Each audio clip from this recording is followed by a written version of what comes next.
aí, pessoal, tudo bem? SV tá on, mais um programa inédito para você que está vendo a gente no YouTube, no Spotify, no Deezer e no Portal Super Varejo.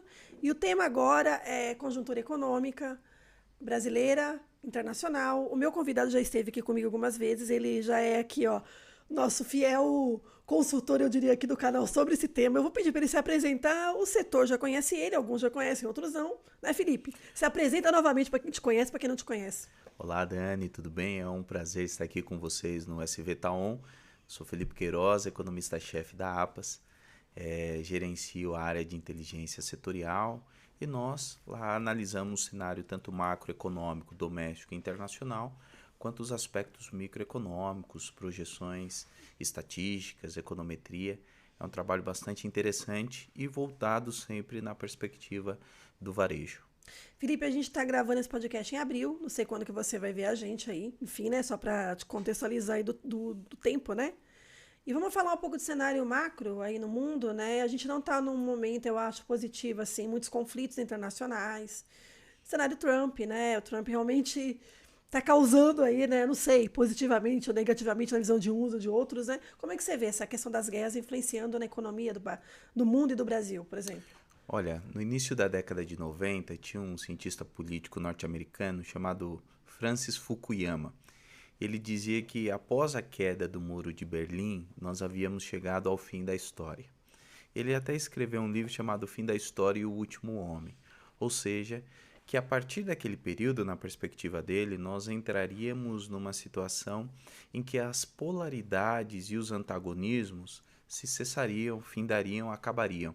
Porém, o que estamos observando é que a história não teve nenhum ponto final, foi apenas uma vírgula, e hoje nós estamos num período que antecede a grande realidade que nem antecede, já marca uma grande crise política e geopolítica em âmbito internacional. O poderio econômico e militar norte-americano ele tem entrado em declínio já há um período. Há contradições na economia norte-americana, há polarizações e isso tem levado a uma atitude extremada. Tanto em âmbito interno, nós vemos e estamos acompanhando as ações do ICE, que é a polícia do governo norte-americano contra a imigração, como nós vemos em âmbito internacional as disputas geopolíticas. Não apenas o que está acontecendo atualmente no Irã, mas também a disputa entre Estados Unidos e China, Estados Unidos e Rússia. Por um lado nós temos OTAN, por outro lado nós temos os BRICS, que pouco se fala agora, mas tem formado dois grandes blocos e os BRICS estão realizando suas operações comerciais sem a dependência mais da moeda norte-americana, que é o dólar. Então, hoje, o Brasil exporta para a China sem o intermédio e a intermediação do dólar. Exporta para a Índia, Rússia, já nas suas próprias moedas.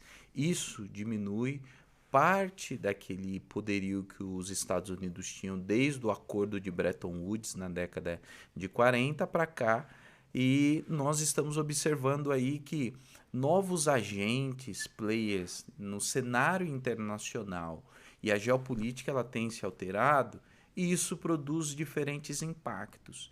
Então, quando nós vemos um alinhamento e uma posição belicista dos Estados Unidos, como está acontecendo agora, por um lado, invadiu a Venezuela, agora a guerra do Irã, e aí devemos contextualizar a guerra do Israel na Cisjordânia, a Israel na faixa de Gaza, tudo isso é um reflexo de movimentos geopolíticos que impactarão e já estão impactando toda a economia internacional. Nós vemos a questão do petróleo, quando nós olhamos os ataques dos Estados Unidos, o Irã é um importante produtor de petróleo, o petróleo tem disparado, e não apenas o petróleo, mas outras commodities e algumas commodities que são tidas como reserva de valor em âmbito internacional, Quais, por como o exemplo? ouro, por exemplo. Tá. O preço do ouro disparou ao longo dos últimos meses, porque há uma fuga, há um receio dos investidores e um receio de onde aplicar, inclusive. Antes, o Porto Seguro, que era a economia norte-americana, é a economia que está no epicentro de crises, tanto no seu mercado local como a crise internacional. E todo mundo sabe como se começa uma guerra, mas não sabe efetivamente como ela termina. Então, as consequências são imprevisíveis e produzem efeitos sobre a economia internacional como um todo. Então, a posição da União Europeia não foi favorável à invasão do Irã. Por quê? Porque sabe que aquilo vai se desdobrar em retaliações, em ameaças, em fechamentos, em outros tipos de conflitos que impactarão a União Europeia. Os BRICS também sempre tiveram uma posição contrária. Então, tem muitos interesses em jogos, tanto a favor da guerra quanto contra. 2 perguntas, viu, Felipe? Já vou fazer as 2, que depois eu esqueço. Primeiro, qual vai ser o impacto, você acredita, no petróleo? Se essa, eu acho que é o que você falou. A gente não sabe quando essa guerra vai acabar, Estados Unidos e Irã. Você não tem uma ideia, pode levar anos, né? Pode levar meses, mas pode levar anos, né? Qual que você, na sua visão, vai ser o impacto no petróleo pelo mundo, no preço? E fora essas outras commodities que você falou, que a gente já sabe que já estão sendo impactadas. E minha segunda pergunta, sobre a China. A China se beneficia de uma certa maneira, porque Estados Unidos ele está preocupado realmente em entrar em guerra. Eu acho que assim, aquela questão de recuperar o poder, eu não sei, é questão de poder, de mostrar que ele pode, não é? Que eu ainda consigo dominar, sei lá, ser importante no mundo, belicamente e tal. A China se beneficia porque a China está lá, né? Ela trabalhando, crescendo, né? Enfim, exportando, importando, entendeu? Isso é bom para a China? Questões importantes e difíceis, viu, Dani? Então, sua visão, tá, gente? A visão do Felipe, claro. Vamos lá. Cada um tem a sua opinião, pode ter, enfim, né?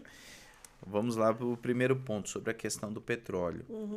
Nós já estamos sentindo os efeitos dele, tanto em âmbito internacional, quanto inclusive no Brasil.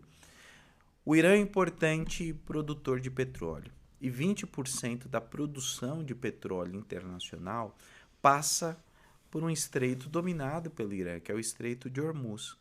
E o Irã, inclusive, deixou avisado que os países que fossem apoiar o ataque norte-americano, especialmente da União Europeia, qualquer embarcação que passasse pelo estreito iriam ser atacadas. E isso aconteceu.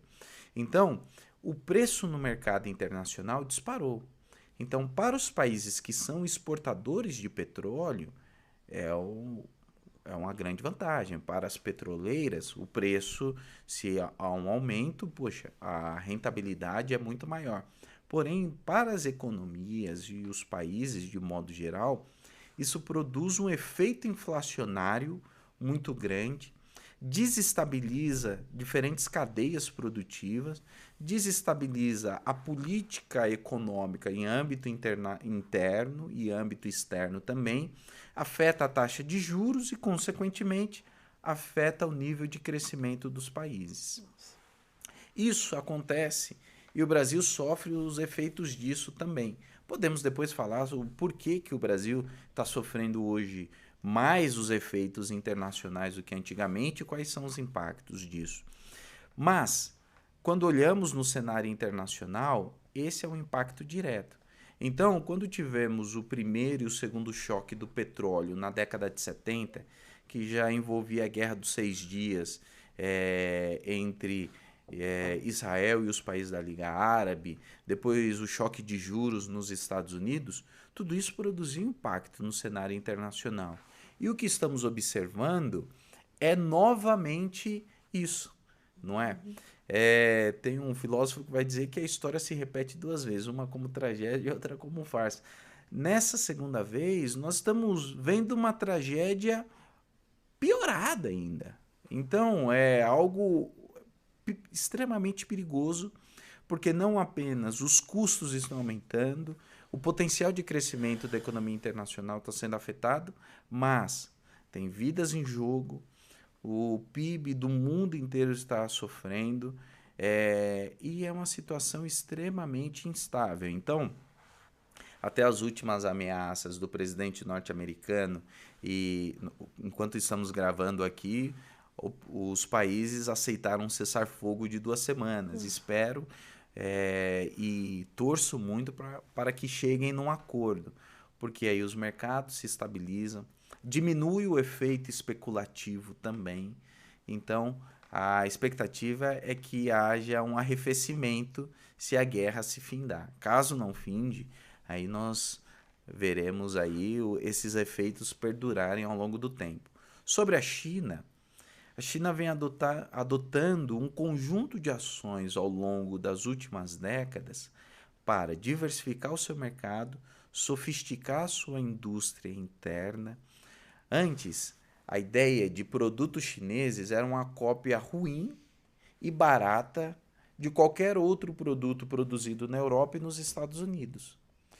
Os carros chineses que chegavam ao Brasil no início dos anos 2000 eram tidos como carros muito ruins em todos os sentidos, não é? Porém, os carros que chegam agora chineses, eles não deixam a desejar em absolutamente nada.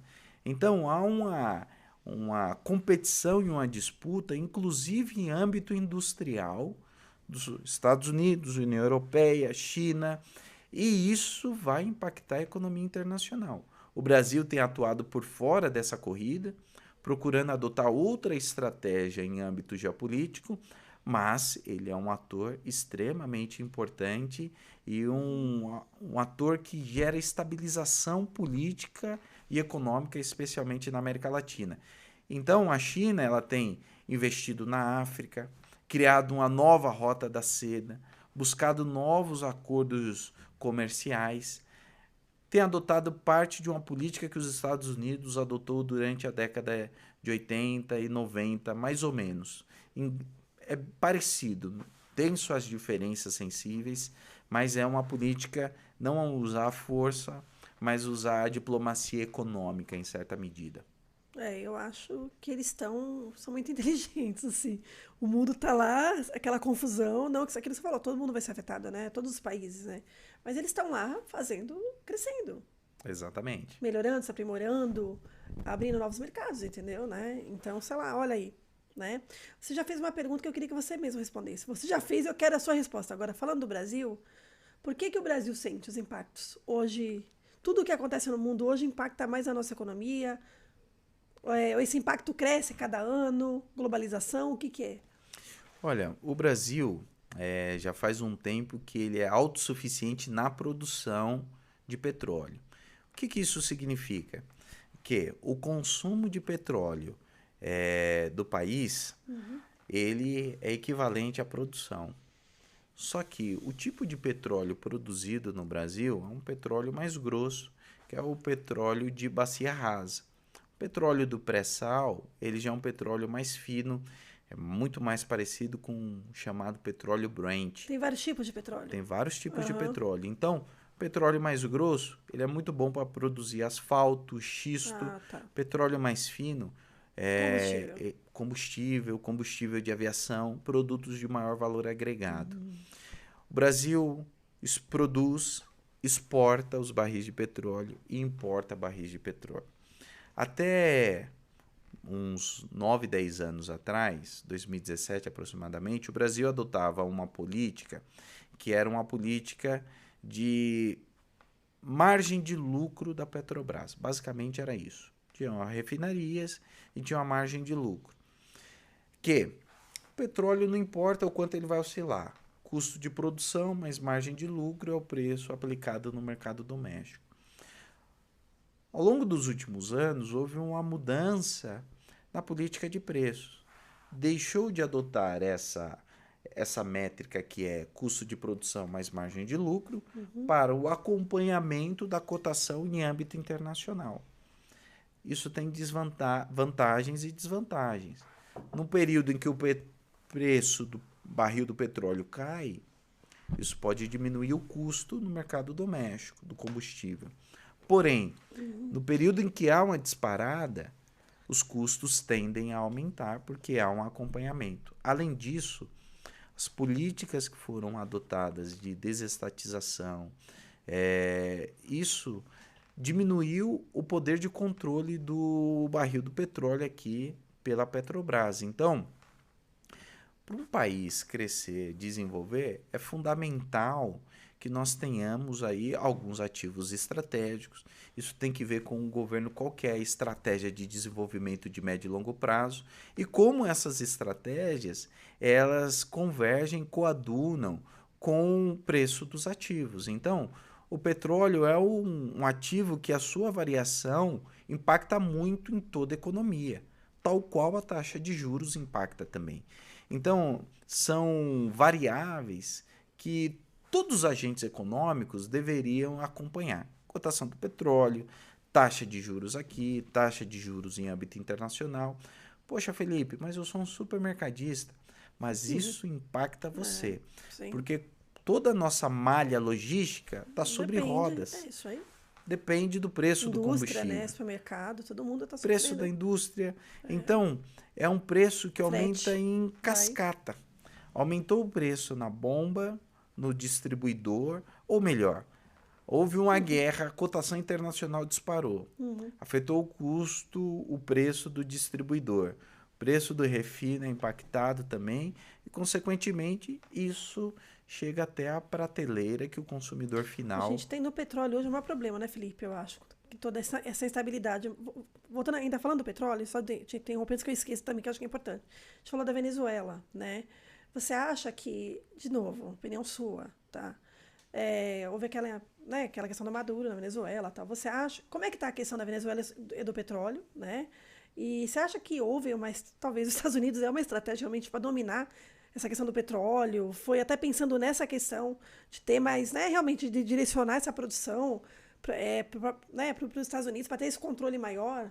Ou não tem nenhuma relação, você acha, assim, com essa invasão, né? Invasão, né? Olha, quando houve a questão do Maduro na Venezuela, né, com o governo norte-americano, logo na sequência a vice assumiu. E ela era aliada, né? Uma aliada. Mas teve algumas coisas interessantes ali que vale a observação. Primeiro ponto, ela adotou uma política, realizou alguns acordos comerciais com o governo norte-americano de produzir e exportar aos Estados Unidos. Isso, querendo ou não, gera reservas, divisa para a economia venezuelana. Isso melhora a percepção de bem-estar. Consequentemente, isso produz um impacto na percepção da população sobre o governo que está no período. Tanto que não se falou mais, né, de Venezuela. Exato. Nós vemos um arrefecimento porque a questão, por um lado, direcionou ao Irã e por outro lado, está acontecendo isso. Então, não apenas os acordos de exportação de petróleo para os Estados Unidos, mas com a disparada do preço do petróleo após o início da guerra no Irã, consequentemente, o preço, a quantidade de receita que entra com a exportação de petróleo na Venezuela, isso afeta muito. Quando houve um fluxo migratório de venezuelanos para o Brasil em 2019, no período pré-pandemia, o que aconteceu? A economia venezuelana estava muito dependente do petróleo. Um dos fatores, tá? Isso aqui já é pauta para um podcast ou vários, né? Ou vários, porque isso é muito complexo. Mas o preço do petróleo estava lá embaixo. Então, quando o preço do petróleo cai muito, como é um país que depende da exportação, as reservas, a receita internacional é afetada. Tem um problema na economia que é chamado de doença holandesa, que está relacionado com o gás natural. Na Holanda, um período atrás, mas é o grande problema do agronegócio e da dependência do petróleo. Quando um país é muito bom na produção de um único produto, a tendência é que esse país se desindustrialize e fique totalmente dependente dessa única mercadoria, e isso... Importe o resto. Importe o resto. Gera desindustrialização, gera desemprego e aumenta a vulnerabilidade econômica em períodos de crise. Então, a economia ela não cresce apoiada no mercado doméstico, mas ela sempre tem que ter uma dependência externa. Isso é o que na economia chamamos de doença holandesa. É o que afeta, por exemplo, a Venezuela e afeta outros países que dependem da exportação de uma única mercadoria, como o petróleo, o gás natural.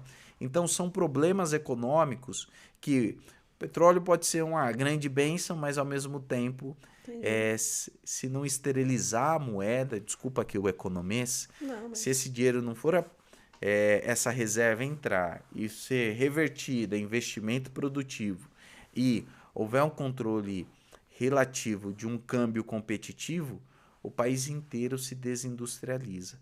E isso gera outros problemas sociais. Um país sem indústria é um país que afeta o comércio, afeta o serviço, afeta a capacidade dele de reagir frente às crises internacionais. Tinha mais perguntas sobre a Venezuela, mas eu acho que é melhor a gente falar do Brasil, porque senão, senão a gente esquece do Brasil, não sobe muito tempo a gente falar do Brasil, depois a gente volta a falar numa outra oportunidade que a gente vai se encontrar, né, Felipe, esse ano ainda. Vamos sim. A gente vai ter outros encontros durante o ano. Vamos falar do Brasil. A gente está aqui em abril, como eu falei, a gente tem esse ano aí, eleição. Fora todo esse cenário internacional, essa bomba, porque é uma panela de pressão, na verdade, né? Porque eu sinto, é uma panela de pressão, ela pode estourar, ou ela vai fazer bonitinho lá, ela vai cozinhar, tal, no tempo dela, ou ela vai estourar, entendeu? E o Brasil, a gente tem eleição, a gente tem Copa do Mundo que vai movimentar o mundo. O Irã, né, já disse que não vai participar, a seleção do Irã, pelo que eu não acompanho tanto, mas pelo que eu vi, a seleção já não vai participar da Copa do Mundo, por razões óbvias que a gente, né?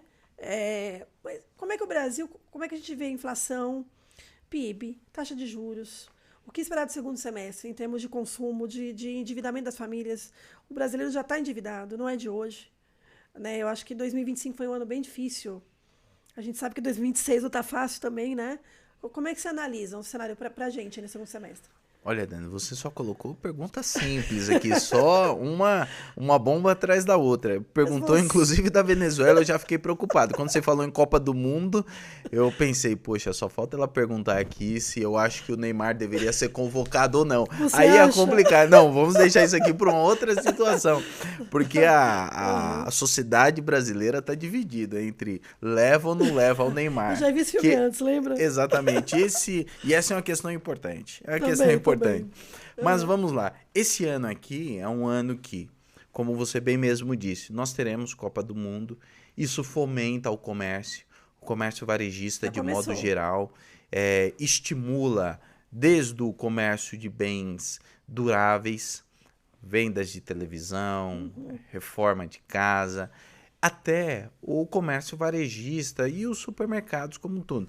Volume de venda de carne, cerveja. Então, é um período muito importante para a economia e também para o país. Esperamos que o Brasil tenha uma boa Copa aí e possa repetir o que aconteceu em 2002. As pessoas ficam animadas, né? Exatamente. Então, isso é um fator positivo. Por outro lado, nós temos eleição em outubro.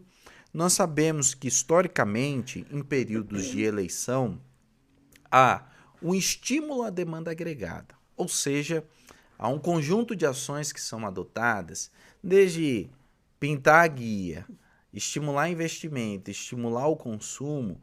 Isso contribui para melhorar a percepção dos agentes, das famílias, sobre os governos. Isso não é uma exclusividade nossa, tá? Historicamente, há um conjunto de estudos e mundo afora isso acaba acontecendo. Até porque se a percepção das pessoas é que a economia está piorando, isso afeta a percepção sobre o eleitorado no momento de decidir o voto. Isso está acontecendo, inclusive, nos Estados Unidos. Agora, no Brasil, nós temos um cenário bastante complexo. Ainda temos uma taxa de juros muito elevada. Hoje estamos observando aí que o aumento, a disparada no preço do petróleo pode impactar a inflação. Então, os juros pode não cair tanto quanto deveria. Mas, por outro lado, hoje a inflação não é um problema estrutural da economia. Os alimentos não são mais não são mais momento. Como nós tivemos um período hiperinflacionário. Poxa, a nossa inflação está na casa de 4%. Felipe, alguns produtos têm aumentado de preço consideravelmente? Sim. Mas não é aumentando os juros que o preço desses produtos irá cair. Por exemplo, o preço do café. Houve uma quebra de safra internacional. Ele Não é aumentando. Agora estabilizou, está na tendência de queda. Então, quando há fatores climáticos, fatores relacionados à oferta, aumentar muito a taxa de juros só produz efeito colateral. E nós estamos observando esses efeitos colaterais. Com ampliação do endividamento, empresas pedindo recuperação judicial. Isso tem aumentado muito. Por quê? O custo de rolagem da dívida, o custo do crédito, o custo do investimento aumentou de modo substancial. Então, o empresário brasileiro, de modo geral, ele é muito corajoso. Porque, poxa, ele acredita, ele investe, ele vai todos os dias pela manhã, abre as portas do seu negócio. E se ele não tiver essa coragem, ele desiste, porque há um estímulo ao rentismo em detrimento do investimento na economia real. Hoje uma taxa de juros real que está na casa de 10%. Então, esses são dilemas da nossa economia contemporânea, em âmbito interno, que impactam a inflação, que impactam o crescimento da economia e produzem efeitos no nosso dia a dia. A taxa nesse cenário de hoje, né? Porque depois muda, né? A gente sabe qual que seria... Se a gente tivesse cenário até o final do ano, quando você acha que a gente vai fechar esse ano? Olha, eu vou aqui nesse apresentar... cenário agora, né? No cenário atual, o mercado, de modo geral, medido através do Boletim Focus do Banco Central, tem projetado que a taxa de juros vai encerrar o ano em 12,5%. Já foi mais alta. Já foi mais alta, muito mas mais alta. Bateu esse ano, estava em 15%. Lembra? Mas ainda é uma taxa elevadíssima, claro. tendo em vista que a expectativa nesse mesmo prazo de inflação é abaixo de 4,5%. Qual é a taxa de juros americana e chinesa, sabe? Está na casa de 4,5%. A taxa europeia está em 2,5%, se não me falha a memória. Nossa, a gente está muito... É muito discrepante. Excetuando os países que estão em guerra, nós batemos recorde após recorde em taxas reais de juros. Então, para o empresário é muito difícil. Desde o comércio, desde a indústria, passando pelo agronegócio, passando pelo setor de serviços e principalmente para o consumidor. Porque não sobra dinheiro. Custo do crédito, então, o custo do financiamento imobiliário, o crédito para consumo, tudo isso é impactado pela taxa de juros. E quando sobe a taxa Selic, todas as demais taxas da economia sobem concomitantemente. Por exemplo, uma operação de antecipação de recebíveis, que é uma operação garantida. Quando sobe a Selic, o custo dessa operação também sobe. O custo do DI sobe, então todas as demais taxas da economia são afetadas. Então esse é um grande desafio. Temos outros. O endividamento das famílias. Estar endividado não é um problema. O problema é não ter como pagar. Esse é o problema. Esse é o grande problema. Então, ainda nós temos uma taxa de desemprego que está em baixo, temos muitas vagas que estão ociosas. Então, nós estamos caminhando por uma situação de quase pleno emprego. Mas o endividamento é um problema. E o superendividamento das famílias, isso é outro problema pior ainda, que é quando a pessoa, a receita que ela tem mensalmente não consegue cobrir os gastos de rolagem da dívida, pagamento dos juros da dívida. Quando o consignado, ela já comprometeu 30% ali da sua renda com um consignado e ela faz um outro tipo de endividamento, então são problemas que é um problema quase que de saúde pública, de educação financeira, é um problema de gestão financeira, e nós temos um país que ainda tem as suas desigualdades gritantes, econômicas, sociais. O que eu vejo, Felipe, só para fazer uma pausa, porque eu acho que é importante, muitas famílias vivem à vista, porque realmente o crédito não tem como, ela não conseguiu mais pagar aquele... Assim, os juros. Então, o que elas fazem? Deixa, o nome fica lá, vive à vista, e tenta ver se mais adiante consegue... Mas, assim, não tem crédito. Então não vai ter acesso a uma série de, né? Já, entendeu? Então isso acaba aumentando também o custo do crédito, né? Porque Sim. o spread bancário, que é a taxa que os bancos ganham, ele acaba sendo determinado, um dos fatores, pelo nível de inadimplência. Tá. Hoje nós não temos uma inadimplência gritante, no agregado. Mas quando olhamos no detalhe, temos aí muitos desafios, muitos problemas, inclusive o governo já tem manifestado sobre isso, tanto em âmbito federal, em âmbito estadual também. Então são problemas que a nossa economia vai ter que enfrentar e olhar com bastante atenção e cautela, porque produzem efeitos sobre toda a economia. E aí acaba entrando nessas situações. A família se endividou com cartão, tentou postergar uma dívida, outra começou a se enrolar, virou uma bola de neve. Sim. Entra ali na inadimplência com aquilo e vai sobrevivendo e fazendo a gestão da vida por meio do pagamento à vista, né? Pix, enfim. E como é que o supermercado, trazendo um pouco para o setor, né? Que o Felipe ele é economista da APAS, né? Hoje ele está dentro da APAS, que é a Associação Paulista de Supermercados, para quem não conhece. O supermercadista que está vendo a gente, como é que você vê aí essa conjuntura para o supermercado? A gente está falando de dinheiro impacta também na comida, porque ele poderia, que nem se você viver à vista, você vai ter que dividir esse dinheiro para pagar algumas coisas básicas, comida é uma delas, entendeu? Mas você pode talvez reduzir a compra ou cortar algumas categorias da tua cesta. Como é que você vê para o supermercado esse segundo semestre? Nós falamos aqui até agora, um podcast só do copo meio vazio, mas não é a situação que nós estamos aqui de o último apagar a luz e fecha a porta. Não é isso. Poxa, a economia brasileira ela tem crescido continuamente ao longo dos últimos anos, apoiado especialmente no consumo das famílias. O mercado de trabalho mais aquecido estimula o aumento da renda real, estimula o consumo. E as famílias vão alterando a cesta de produtos. Imaginemos um caso hipotético, a pessoa tem um salário mínimo. Hoje está na casa de 1.500. 1.500. Olha, pessoal, isso aqui vocês veem como que uma pessoa ganha bem aqui, um editor de um podcast. Não então, vou nem falar nada, vamos viu, lá. Felipe? Um salário mínimo. Aí, poxa, passou um pouquinho, aumentou a renda. Ela começa a alterar sua cesta de consumo.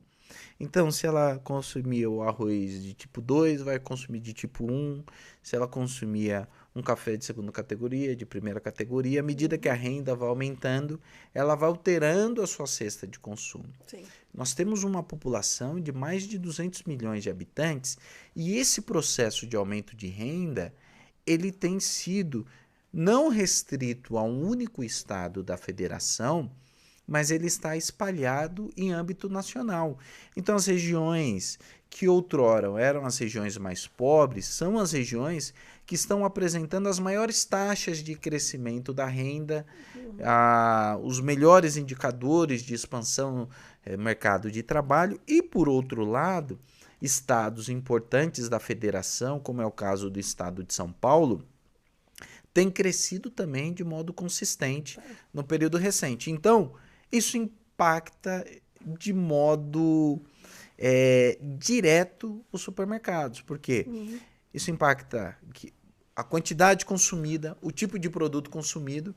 E o que estamos observando é que as pessoas não apenas estão comendo mais, porque tem uma qualidade de vida melhor, tem uma renda maior. Agora imaginemos, esse processo vem crescendo até o momento que vira apresentadora do podcast SV Taon. Aí ela começa a diminuir um pouco o consumo em supermercado, porque aí só almoça em restaurante, janta em restaurante, Sim. tal. Mas uma família normal, padrão, o que vai acontecer? A renda vai aumentando, a cesta vai mudando de consumo, vai apresentando alterações. E os supermercados acompanham essas transformações, porque o microcosmos da sociedade é o supermercado. Olha só, antes, a quantidade de suplementos alimentares, produtos proteicos, produtos voltados à saúde e o bem-estar, antes eram tidos apenas como as barrinhas de cereais.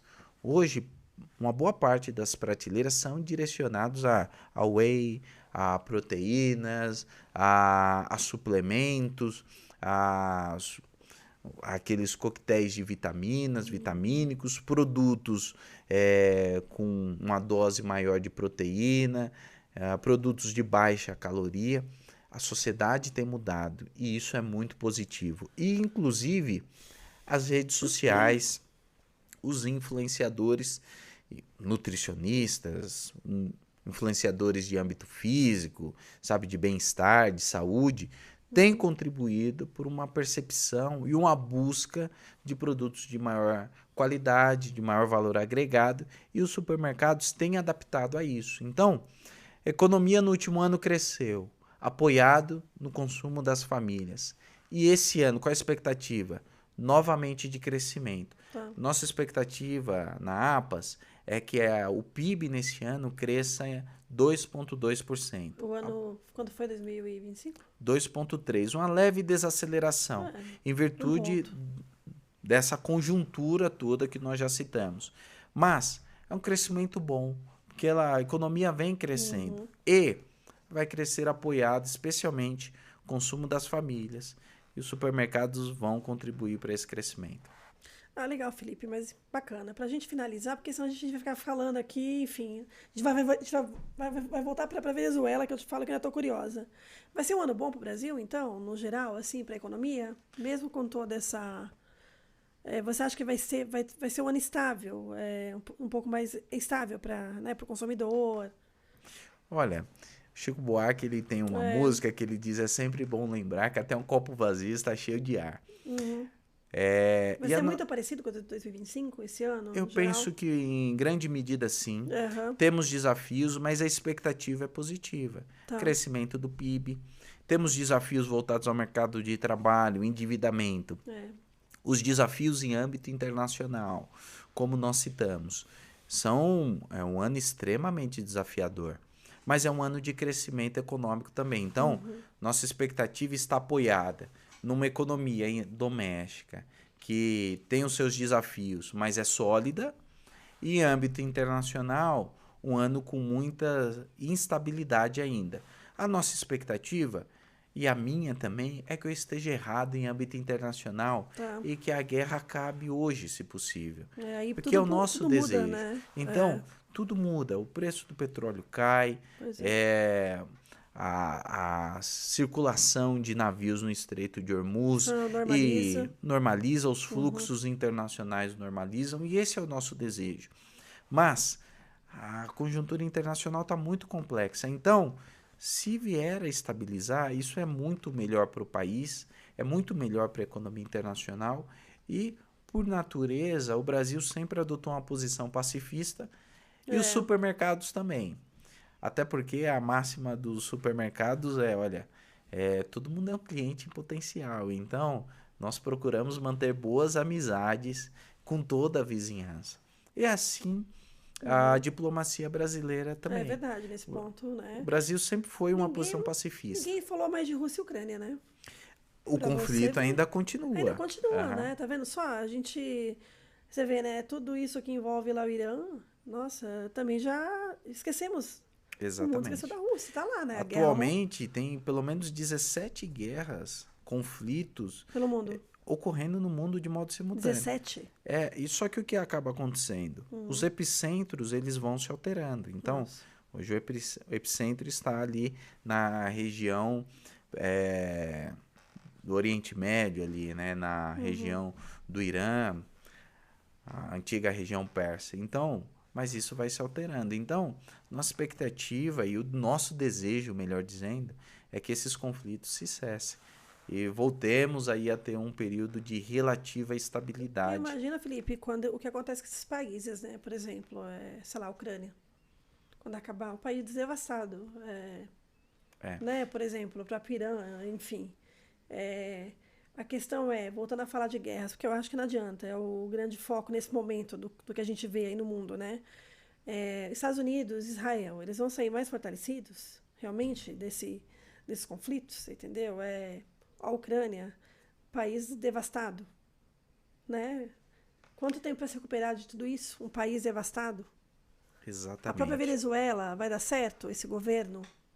Ninguém fala, aquilo que você falou, tá lá. Ela tá lá tocando, né, o país, mas assim, como é que vai ser? Entendeu? O desenrolar aí desses conflitos Nossa. impactam diretamente a política doméstica. E a política doméstica Uhum. acaba determinando muita coisa. Então, a percepção do americano comum sobre a guerra vai determinar o voto dele e, Ah, consequentemente, sim. o voto dele vai impactar ali a organização do Congresso, se vai ter maioria o governo ou não, Ah, e sim. a próxima eleição. O mesmo acontece em Israel. Tem protestos contra Netanyahu, tanto É. contra quanto a favor. Então, não apenas no Brasil, mas em âmbito internacional, esses conflitos, tanto macro quanto territoriais e micro, eles estão acontecendo. Então, num período de estabilidade, a tendência é que arrefeça esses conflitos, esses Uhum. protestos, que os antagonismos domésticos refletem em âmbito internacional, sem falar no trauma econômico, social, o trauma nas vidas das famílias É. envolvidas. Você citou muito bem o caso da Ucrânia. Acontece na Ucrânia, acontece no Irã, Israel, na faixa de Gaza e mundo E a afora, indústria né? não quer voltar, né? Que país vai querer investir? Que Exatamente. país vai querer mandar, montar uma indústria lá? Entendeu? Então, Aham. assim, eu imagino que é começar do zero para Exa esses países, assim. Só que eles eram produtores, né? Eles tinham uhum. uma importância global Exatamente. ali dentro da. Quer dizer, um desafio. Eu não imaginei ver um cenário.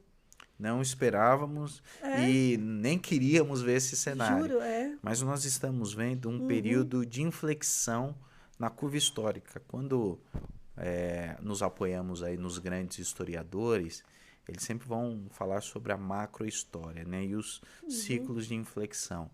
Como a morte de Francisco Ferdinando desencadeou a Primeira Guerra, hoje nós estamos novamente num período de inflexão.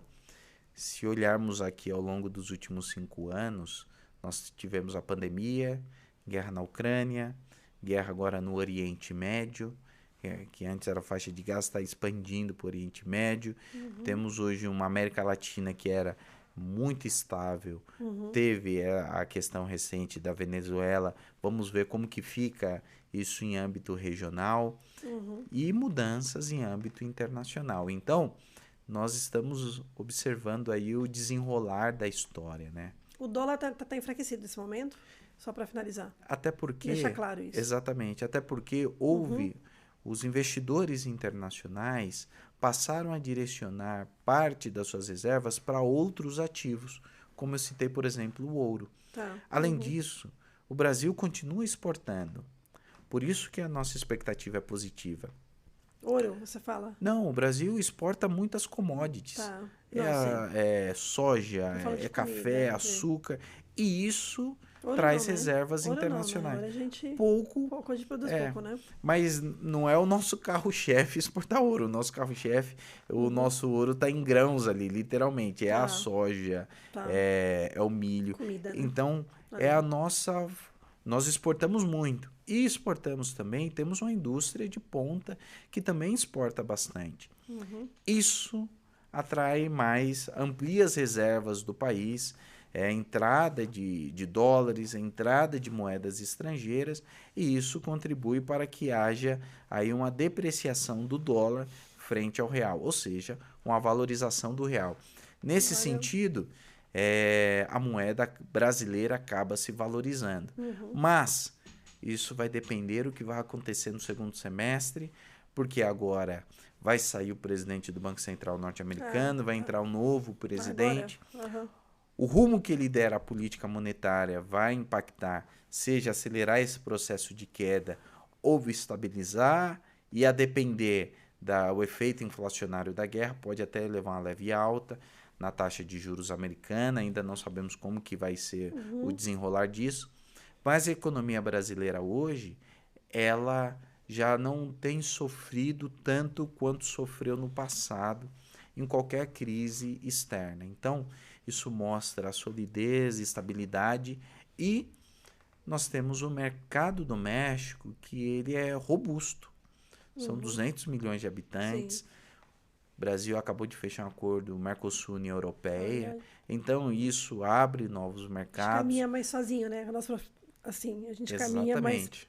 por nós mesmos, né? Que eu falo. Aham. Não apenas seguindo Aham. o que acontecia até a década de 80, 90, o direcionamento norte-americano, mas o Brasil tem uma política externa autônoma e está seguindo o seu próprio caminho. Então, esse é um elemento muito positivo hoje do país. Última pergunta. Eu já ia finalizar, mas lembrei de uma pergunta importante que muita gente deve ter curiosidade, assim como eu. Essa vai derrubar, hein? Não, falando de Europa. Eu tenho observado, talvez você possa explicar para a gente por que muitos brasileiros indo para Portugal, por exemplo. E toda essa questão em Portugal tá um problema sério, né? Sei lá, o governo português está realmente pegando pesado em cima, não só, não sei, só de brasileiro. Muitos brasileiros indo realmente para Portugal para morar, para trabalhar. Por que, Felipe, nesse momento estão escolhendo Portugal? Olha, o Brasil tem afinidades linguísticas, então Tá. todo o processo de migração, quando tem uma afinidade linguística, é Tá facilitado. mais intenso esse ano. Você mesmo já morou, né, em Sim, Portugal? morei durante um período Ó. para estudar, Uhum. parte do doutorado, e depois regressei. O meu objetivo sempre foi regressar ao Brasil. Mas sempre teve muito brasileiro, ok. Sempre teve lá, né?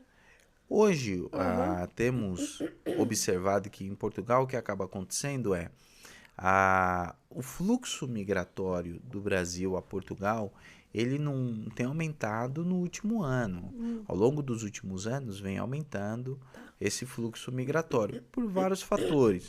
Nós tivemos aqui no Brasil questão relacionada à pandemia, e há fluxos distintos de imigração. Tem o fluxo daqueles que têm renda e vão porque querem qualidade de vida, querem fixar residência, tem os que vão para trabalhar, tem um fluxo migratório que é chamado a fuga de cérebros, que são profissionais altamente qualificados, pesquisadores que saem do Brasil. Então, isso é perda de capital intelectual É. aqui para o país. Então, há um conjunto diferente de fluxos migratórios. Também houve um processo de regresso. Tanto o meu é um caso que eu fui para estudar e voltar, mas outros profissionais que foram para fincar lá estacas e ter a sua vida em Portugal, regressaram. Só que esse fluxo não envolve só o Brasil. Deixar isso claro, hoje nós temos um fluxo grande migratório em âmbito internacional. Países como Índia, Bangladesh, Paquistão têm ampliado muito o fluxo migratório sentido Europa. E isso tem gerado políticas anti-imigração em diferentes países da União Europeia, seja Portugal, e tem ascendido ao centro da cena política partidos que são anti-imigração. O processo de migração é um processo natural e os países ao longo da história sempre adotam. Então, o Brasil sempre foi um país acolhedor e, não por acaso, a maior onda de imigração e a maior colônia japonesa é no Brasil. Teve uma onda migratória de italianos, de alemães, de famílias do leste europeu.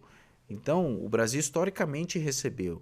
Os Estados Unidos, a história é recebendo imigrantes.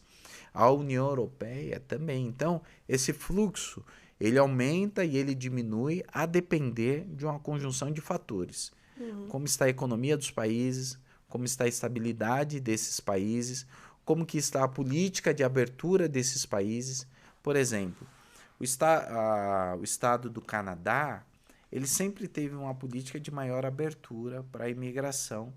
Só que aí Não mais.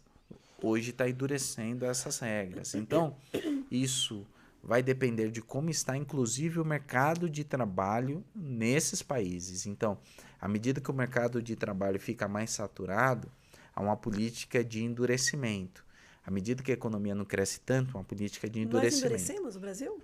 nossa política de... O Brasil sempre teve uma política acolhedora. Ainda tem, né? Ainda tem. Então, como aconteceu durante o fluxo migratório do século XIX, início do século XX, ainda hoje o Brasil tem um fluxo migratório e recebe imigrantes de diferentes países.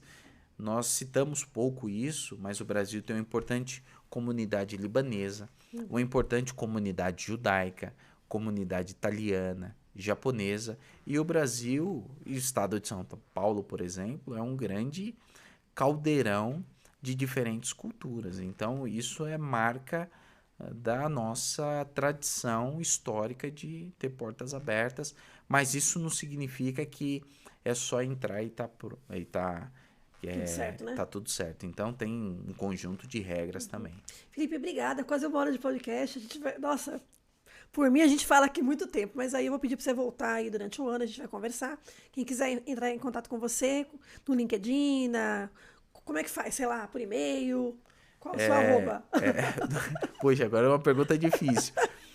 No Instagram é felipequeiroz.economista. É Queiroz com Z, né? Queiroz com Z. E no LinkedIn, Felipe Queiroz, economista, vai achar lá. É que tem gente, Felipe, que decora arroba. Eu também não decoro meu arroba. Agora, essa foi difícil também. Obrigada. Nossa conversa foi ótima. Espero te receber aqui esse ano ainda, pra gente ver aí no segundo semestre como é que tá esse cenário. Foi ótimo o nosso papo. Obrigada mesmo, tá? E você que tá vendo a gente, ó, compartilhe, tá, nosso conteúdo, nos acompanhe no YouTube, no Spotify, no Deezer e no Portal Super Varejo. E até a próxima. Dá tchau, Felipe. Dá tchauzinho. Tchau, pessoal. Muito obrigado pelo convite, Dani. Tchau. Tchau.